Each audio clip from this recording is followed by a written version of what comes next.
Hello friends, હું છું વિશાલ અને ધ 1410 એકેડમીમાં આપ સર્વે દોસ્તોનું હાર્દિક સ્વાગત છે. ચર્ચા કરવાની છે આજે આપણે ગુજરાતના ઇતિહાસ વિશે.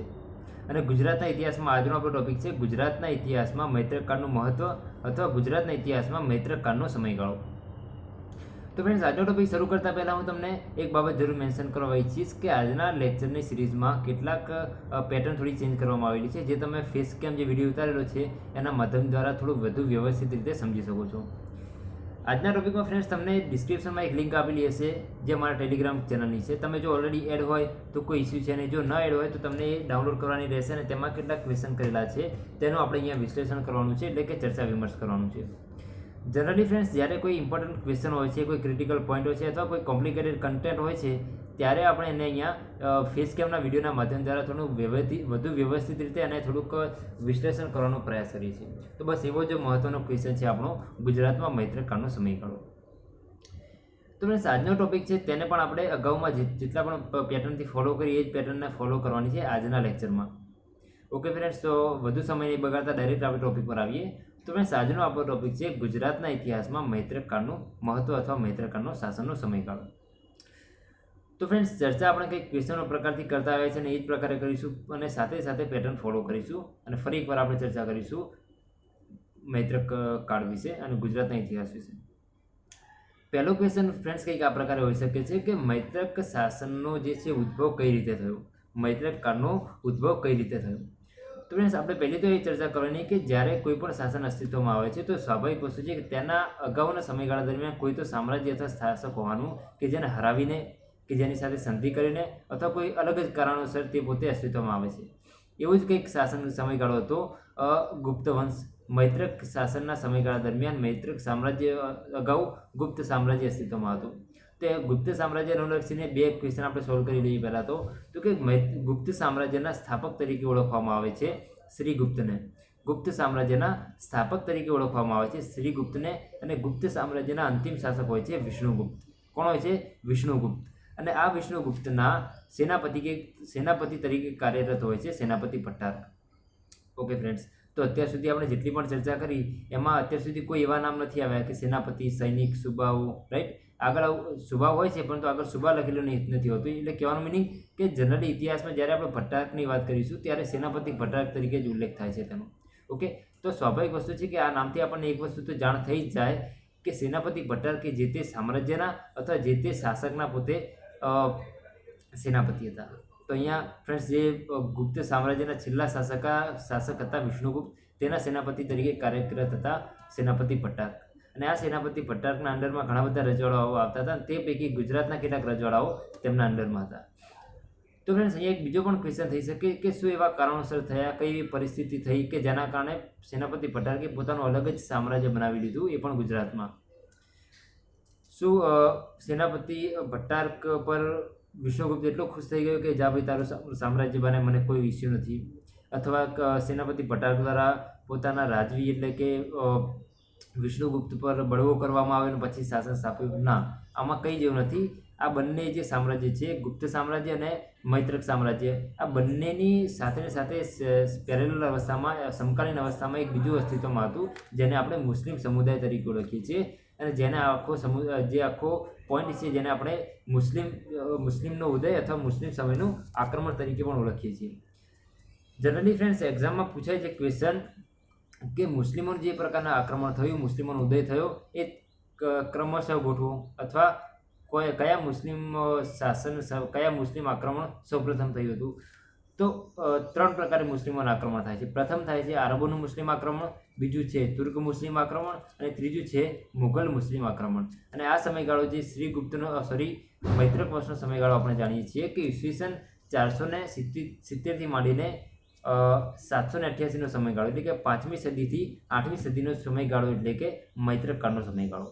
અને સાથે મુસ્લિમ સમુદાયનો જે ઉદય છે તેને આપણે સમજીએ છીએ કે 7મીથી 8મી સદી દરમિયાન આ મુસ્લિમ આક્રમણો થયા હતા. અને પ્રથમ મુસ્લિમ આક્રમણ કઈ થયું હતું? તો ફરી એકવાર આરબોનું મુસ્લિમ આક્રમણ, પછી છે તુર્ક મુસ્લિમ આક્રમણ અને ત્રીજું છે મુઘલ મુસ્લિમ આક્રમણ. આ આરબ મુસ્લિમ આક્રમણમાં પ્રથમ આક્રમણ થયું હતું 636, એટલે કે ઈસવીસન 636માં મોહમ્મદ બિન કાસિમ દ્વારા પ્રથમ આક્રમણ થયું હતું. એટલે કે 7મી સદીમાં પ્રથમ આક્રમણ થયું હતું. ઓકે, તો આ આક્રમણ થયું હતું ગુપ્ત વંશ ઉપર, અને ગુપ્ત વંશ સમયગાળા દરમિયાન ધીમે ધીમે પોતે નબળો પડતો જાય છે, અને ત્યારે સેનાપતિ ભટ્ટારકના હાથમાં સત્તા હોય છે, અને ત્યારે પોતે વિચારે છે કે કેમ પોતાનું અલગ સામ્રાજ્ય સ્થાપવામાં ના આવે, ને એવું જ વિચારીને પોતે અલગ સામ્રાજ્યની સ્થાપના કરવામાં આવે છે, અને તે ઓળખાય છે મૈત્રક વંશ તરીકે. તો આવી જ કંઈક પરિસ્થિતિ અનુલક્ષીને મૈત્રક શાસનનો સમયગાળો શરૂ થાય છે. રાઈટ, તો આ પ્રકારે કંઈક મૈત્રક શાસનનો ઉદ્ભવ થાય છે અને તેની સ્થાપના થાય છે. ત્રીજા ક્વેશ્ચન પર આવ્યું ફ્રેન્ડ્સ કે મૈત્રક વંશ એ ગુજરાતને અનુલક્ષીને કેમ મહત્વનું છે, કેમ ક્રિટિકલ પોઈન્ટ છે. એકચ્યુઅલી ગુજરાતના ઇતિહાસમાં અને ભારતના ઇતિહાસમાં ક્રિટિકલ પોઈન્ટ હોઈ શકે છે, ટર્નિંગ પોઈન્ટ હોઈ શકે છે. કઈ રીતે? તો એક વાક્યમાં તેને સમજીએ કે ગુજરાતના આધારભૂત ઇતિહાસ તરીકે કોને ઓળખવામાં આવે છે, તો કે મૈત્રક વંશને ઓળખવામાં આવે છે. ફરી એકવાર, ગુજરાતના આધારભૂત ઇતિહાસ તરીકે કોને ઓળખવામાં આવે છે, તો કહે મૈત્રક વંશને ઓળખવામાં આવે છે, અને સાથે સાથે સેનાપતિ ભટ્ટારકને ઇતિહાસ પુરુષ તરીકે ઓળખવામાં આવે છે. કેમ? ફરી એકવાર સમજીએ. બીજો એક ક્વેશ્ચન સોલ્વ કરી લઈએ કે ગુજરાતના પ્રમાણિત ઇતિહાસ તરીકે કોને ઓળખવામાં આવે છે, તો કે ગુજરાતના પ્રમાણિત ઇતિહાસ તરીકે મૌર્ય સામ્રાજ્યને ઓળખવામાં આવે છે, અને ગુજરાતના આધારભૂત ઇતિહાસ તરીકે મૈત્રક વંશને ઓળખવામાં આવે છે. આધારભૂત એટલે કે જેના આધારસ્તંભ આધારિત કંઈક ફેરફાર આવ્યા હોય મહત્વના, એને આધારભૂત કહી શકાય. પ્રમાણિત ઇતિહાસ એટલે કે જેના પ્રમાણો મળી આવ્યા હોય, કે જે પ્રમાણ પોતે સાબિત કરતું હોય કે આ પ્રકારના શાસકો થઈ ચૂક્યા હતા, આ પ્રકારના ફેરફારો થઈ ચૂક્યા હતા, એટલે આપણે પ્રમાણિત ઇતિહાસ કહીએ છીએ. ઓકે, તો આપણા પ્રકારના 3 MCQ અહીંયા સોલ્વ થઈ જાય છે. નેક્સ્ટ વસ્તુ સમજીએ કે આધારભૂત ઇતિહાસ કેમ કહેવામાં આવે છે. તો પહેલો મુદ્દો ફ્રેન્ડ્સ આ પ્રકારે કઈ હોઈ શકે કે મહત્વનો ટર્નિંગ પોઈન્ટ કે અત્યાર સુધી જેટલા પણ શાસન સમયગાળા હતા, ગુજરાતની વાત કરીએ તો ગુજરાતમાં અત્યાર સુધી જેટલા પણ જે સ્થાપના થઈ, જે પણ પ્રકારના આવ્યા, એ તમામ પ્રકારના જે વ્યક્તિઓ હતા એ પોતે સુબાઓ હતા. જેને આપણે ચંદ્રગુપ્ત મૌર્ય છે તેના સમયગાળાથી જેમ આપણે સમજીએ છીએ કે જેમાં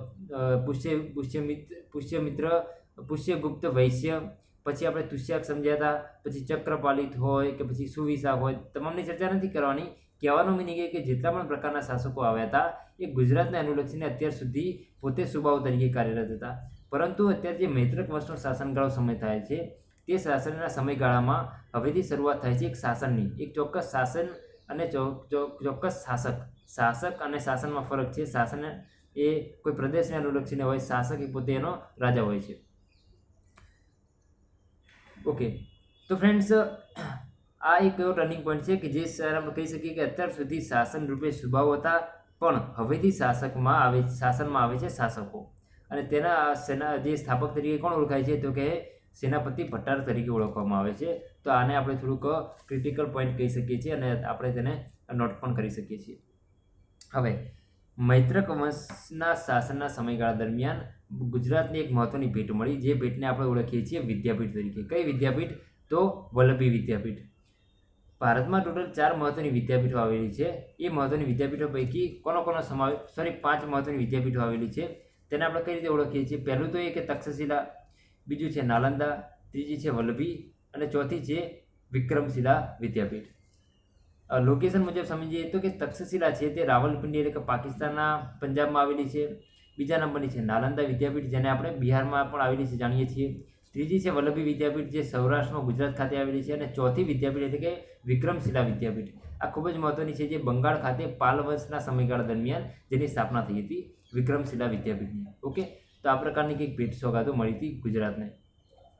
નેક્સ્ટ સમજીએ ફ્રેન્ડ્સ કે મહત્વના એઝ એ પેટર્ન તરીકે આપણો 5મો મુદ્દો હોઈ શકે કે મહત્વના પ્રતાપી શાસકો કે જેના દ્વારા જે તે સામ્રાજ્યને વિસ્તારવામાં પણ ખૂબ મદદ મળી હોય, અથવા જે તે સામ્રાજ્યને એમના વેલ્યુએબલ પણ વધી હોય. તે શાસનના સમયગાળામાં એટલે કે મૈત્રક શાસનના સમયગાળામાં 3 મહત્વના શાસકોને ઓળખવામાં આવે છે. પહેલું તો આપણે ચર્ચા કરી ચૂક્યા કે સેનાપતિ ભટ્ટાર. બીજા 3ની વાત કરીએ તો પહેલું છે ધ્રુવસેન પ્રથમ, ધ્રુવસેન બીજો, અને છેલ્લો છે શિલાદિત્ય સાતમો. એના આપણે 2 રીતે સમજીશું. એ પોતે મહત્વનો શાસક પણ હતો, અને સાથે તે મૈત્રક વંશનો અંતિમ શાસક પણ માનવામાં આવે છે. ઓકે, તો પહેલી વાત કરીએ ફ્રેન્ડ્સ કે ધ્રુવસેન પ્રથમ. ધ્રુવસેન પ્રથમને આપણે કેમ યાદ કરવા જોઈએ? તો ફ્રેન્ડ્સ ધ્રુવસેન પ્રથમને આપણે વધુ ચર્ચા તો નહીં, પરંતુ એક મહત્વની બાબત છે જે પરીક્ષાને અનુલક્ષીને ખૂબ જ મહત્વની છે, એના માટે આપણે યાદ કરવાના હોય છે. તો કે એમના સમયગાળા દરમિયાન જૈન ધર્મની બીજી પરિષદ યોજાઈ હતી. કોના સમયગાળા દરમિયાન? ધ્રુવસેન પ્રથમના સમયગાળા દરમિયાન જૈન ધર્મની બીજી પરિષદ યોજાઈ હતી, કયા સ્થળે યોજાઈ હતી? તો સ્વાભાવિક વસ્તુ છે કે વલ્લભી ખાતે. અહીંયા ફ્રેન્ડ્સ બીજી વસ્તુ પણ તમને ક્લિયર કરી આપું કે અત્યાર સુધી જેટલા પણ સુબાઓના શાસન હતા એ તમામ પ્રકારના સુબાઓ કઈ રાજધાનીમાં વસતા હતા? તો કે રાજધાની તરીકે ગુજરાતમાં ગિરિનગર એટલે કે ગિરનારને સિલેક્ટ કરતા હતા. પરંતુ મૈત્રક વંશનું જ્યારે શરૂઆત થાય છે ત્યારે તે પોતે પોતાની રાજધાની ખસેડીને ક્યાં લાવે છે? તો કે વલ્લભી લાવે છે. તો અહીંયા તમારે એક નોટ કરવું પડે, અત્યાર સુધીની રાજધાની હતી ગિરિનગર હતી. મૈત્રક વંશના શાસનકાળ દરમિયાન ગુજરાતમાં વલ્લભી નામની રાજધાની સ્થપાય છે. ઓકે, તો ધ્રુવસેનના પ્રથમના સમયગાળા દરમિયાન જૈન ધર્મની પ્રથમ પરિષદ યોજાય છે. કઈ જગ્યાએ યોજાય છે? તો કે વલ્લભી ખાતે. કોના અધ્યક્ષતામાં? તો કે ધ્રુવસેન પ્રથમના અધ્યક્ષતામાં. કયા પ્રકારના ફેરફારો આવે છે? તો ફેરફારો કંઈક આ પ્રકારમાં આવે છે કે જૈન ધર્મના તમામ જે ધર્મગ્રંથો છે તેને લિપિબદ્ધ કરાયા હતા. ઓકે, તો આટલી કંઈક મહત્વની બાબતો છે. સાથે ને સાથે એક બીજી વસ્તુ નોટ કરી શકો છો તમે કે જ્યાં જૈન ધર્મની બીજી પરિષદ યોજાય છે તેમાં એક વ્યક્તિએ પોતાની એટેન્ડન્સ એટલે કે હાજરી આપી હતી. એ મહત્વના વ્યક્તિ તરીકે ઓળખીએ આપણે એને નાગાર્જુન તરીકે. નાગાર્જુન કોણ હતા? તો કે નાગાર્જુન એ પોતે નાલંદા વિદ્યાપીઠના રસાયણ શાસ્ત્રી હતા, રાઈટ. અને તેમણે પોતે જૈન ધર્મની બીજી પરિષદમાં હાજરી આપી હતી. ઓકે, તો આ પ્રકારની કંઈક બાબતો મહત્વની છે. બીજો ક્વેશ્ચન સોલ્વ કરાવી દઉં સાથેની સાથે કે નાગાર્જુને સૌપ્રથમ એક મંદિર બંધાવ્યું હતું. કયું? તો કે ઋષભદેવનું મંદિર. ક્યાં આવેલું છે? પાલીતાણામાં આવેલું છે. સૌપ્રથમ બંધાયેલું જે મંદિર છે તેને આપણે ઋષભદેવનું મંદિર તરીકે ઓળખીએ છીએ, જેના સ્થાપક હતા નાગાર્જુન. ઓકે, તો આટલી મહત્વની ચર્ચાઓ ધ્રુવસેન પ્રથમને અનુલક્ષીને છે. તો ફ્રેન્ડ્સ અહીંયા આપણે એક નાનકડી બીજી પણ ચર્ચા કરી લેવી જોઈએ કે જ્યારે આપણે જૈન ધર્મની બીજી પરિષદની વાત કરી તો પ્રથમ પરિષદની થોડીક એવી રિવ્યૂ કરી લઈએ કે પ્રથમ પરિષદ ક્યારે યોજાઈ હતી? તો કહે ચંદ્રગુપ્ત મૌર્યના સમયગાળામાં યોજાઈ હતી. કઈ જગ્યાએ યોજાઈ હતી? તો કહે પાટલીપુત્ર ખાતે જૈન ધર્મની પ્રથમ પરિષદ યોજાઈ હતી. અને કયા સમયગાળા દરમિયાન? તો કે ઈસવીસન પૂર્વે 298માં, જ્યારે જૈન ધર્મની બીજી પરિષદ છે ઈસવીસન 512માં યોજાઈ હતી. ઓકે, તો આ પ્રકારની કંઈક બાબતો ધ્રુવસેન પ્રથમને અનુલક્ષીને ખૂબ જ મહત્વની છે. નેક્સ્ટ ઉપર આવે કે ધ્રુવસેન બીજો. ધ્રુવસેન બીજાને સમકાલીન આપણે બે બાબતથી સમજવાનું છે. પહેલું તો એના લગ્નને અનુલક્ષીને અને બીજું છે તેની સમકાલીન અવસ્થાને અનુલક્ષીને. અને ત્રીજું છે તેના સમયગાળા દરમિયાન એક મહત્વના ચીની મુસાફરે યાત્રા કરી હતી ભારતમાં અને ગુજરાતમાં. તો સમજીએ. તો ધ્રુવસેન બીજો એ કોનો સમકાલીન હતો? તો કે જ્યારે ધ્રુવસેન ગુજરાતમાં જ્યારે શાસક હતો મૈત્રક વંશમાં, ત્યારે સમકાલીન અવસ્થામાં એ પોતે હતા હર્ષવર્ધનના. જેમ આપણે વાત કરી કે ગુપ્ત સામ્રાજ્ય હતું, ગુપ્ત સામ્રાજ્યનો અંત થઈ જાય છે ત્યારે ભારતમાં શાસન સમય થાય છે હર્ષવર્ધનનું. અને હર્ષવર્ધનની એક પુત્રી હોય છે અને એ પુત્રીનો લગ્ન થાય છે ધ્રુવસેન બીજા સાથે. તો અહીંયા એક નાનકડી સ્ટોરી સમજીએ ફ્રેન્ડ્સ કે કયા કારણોસર મેરેજ થાય છે. તો હર્ષવર્ધન એક ખાસો પાર્ટ જીતી જાય છે ભારતનો, પરંતુ એક ગુજરાત બાકી હોય છે. તો ગુજરાત પર તે પોતે આક્રમણ કરે છે અને ગુજરાતનો જે શાસક હોય છે ધ્રુવસેન બીજો હર્ષવર્ધનને હરાવી દે છે. અને આ પરાક્રમથી અને શૌર્યથી ખુશ થઈને હર્ષવર્ધન પોતાની પુત્રીના મેરેજ કોની સાથે કરાવે છે? તો કે ધ્રુવસેન બીજા સાથે કરાવે છે. અને આની સાથે સાથે એક મહત્વનો ક્વેશ્ચન પણ આપણો સોલ્વ થઈ જાય કે લગ્નના ઉત્સાહમાં હર્ષવર્ધન પોતે પાટલીપુત્રથી માંડીને વલ્લભી સુધી રાજપટ્ટાનો એક કહી શકાય કે આખો રસ્તો સ્પેશિયલી બનાવડાવે છે. ઓકે, તો આટલી કંઈક મહત્વની બાબતો છે જે હર્ષવર્ધન અને ધ્રુવસેન બીજાને અનુલક્ષીને મહત્વની છે. આ સમયગાળા દરમિયાન ફ્રેન્ડ્સ એક મહત્વની બાબત છે કે જે પોતે ચીની યાત્રાળુ કે જે વિદેશી યાત્રાળુ ગુજરાતની મુલાકાતે આવે છે, ભારતની મુલાકાતે આવે છે, તેનું નામ છે હ્યુએનસાંગ. ઈસવીસન 641ના સમયગાળા દરમિયાન ગુજરાતની મુલાકાતે આવે છે, ગુજરાતમાં વલ્લભી વિદ્યાપીઠની મુલાકાતે આવે છે. ઓકે, તો આટલી બાબતો મહત્વની છે ગુજરાતના શાસન એટલે કે ધ્રુવસેન બીજાને અનુલક્ષીને. ત્રીજા ટોપિક પર આવીએ તો કે શિલાદિત્ય સાતમો. શિલાદિત્ય સાતમાને આપણે બે રીતે ઓળખીએ છીએ કે તેને મૈત્રક વંશનો છેલ્લો શાસક પણ કહેવામાં આવે છે. સાથે સાથે તેના કેટલાક મંતવ્યો સમાન ન થતા એનો બળવો પણ થાય છે. કઈ રીતે તેને સમજીએ? તો કે શિલાદિત્ય સાતમાની એક પુત્રી હોય છે. ઓકે, અને પ્રજાજનોમાં એક વ્યક્તિ હોય છે જેને આપણે કાકુ વાણિયા તરીકે ઓળખીએ છીએ. કાકુ વાણિયાની એક પુત્રી હોય છે અને શિલાદિત્ય સાતમાની પણ એક પુત્રી હોય છે. બંને હોય છે ફ્રેન્ડ્સ. અને કાકુ વાણિયાની પુત્રી પાસે એક સોનાનો કાંસકો હોય છે. અને એ ગમી જાય છે શિલાદિત્ય સાતમાની પુત્રી એટલે કે રાજકુમારીને. અને રાજકુમારી આ કાંસકો લેવાની જીદ કરે છે, પરંતુ કાકુ વાણિયાની દીકરી આપતી નથી. અને આ વાતની જાણ થતાં શિલાદિત્ય સાતમોએ બળજબરીપૂર્વક એ પોતાના સૈનિકો મોકલીને એ કાકુના વાણિયાની દીકરી પાસેથી કાકુ છૂટવી લે છે અને રોષે ભરાયેલા કાકુ વાણિયા એટલે કે પોતે એ અરબોને આમંત્રણ કરે છે ગુજરાત પર આક્રમણ કરવા માટે. અને આપણે ચર્ચા કરી ચૂક્યા કે સૌપ્રથમ આક્રમણ કોનું થાય છે તો કહે મુસ્લિમ સમુદાયમાં આરબોનું સૌપ્રથમ આક્રમણ થાય છે. ઓકે, અને આ અરબોના આક્રમણથી મૈત્રક શાસનનો અંત થાય છે અને સાથે સાથે સિરાજી જે સાતમો છે તેને મૈત્રક શાસનનો અંતિમ રાજા પણ કહેવામાં આવે છે. તો ફ્રેન્ડ્સ, આ પ્રકારની કંઈક ચર્ચા છે જે ગુજરાતના ઇતિહાસમાં મૈત્રક શાસનનું જે મહત્ત્વ છે તેને અનુલક્ષીને ખૂબ જ મહત્ત્વની છે. ઓકે ફ્રેન્ડ્સ, તો અહીંયા આપણે લેક્ચર ફિનિશ કરી છે. નેક્સ્ટ લેક્ચરમાં આપણે મળીશું ચાવડા વંશ સાથે, અને ચાવડા વંશમાં અને મૈત્રક શાસનનો સમયગાળો કઈ રીતે કનેક્ટેડ છે અને કઈ પ્રકારની મહત્ત્વની ચર્ચાઓ હોઈ શકે છે તેની આપણે ચર્ચા નેક્સ્ટ લેક્ચરમાં કરીશું. ઓકે ફ્રેન્ડ્સ, અહીંયા આપણે લેક્ચર ફિનિશ કરી છે. મળીએ નેક્સ્ટ લેક્ચરમાં. Thank you. જય હિન્દ.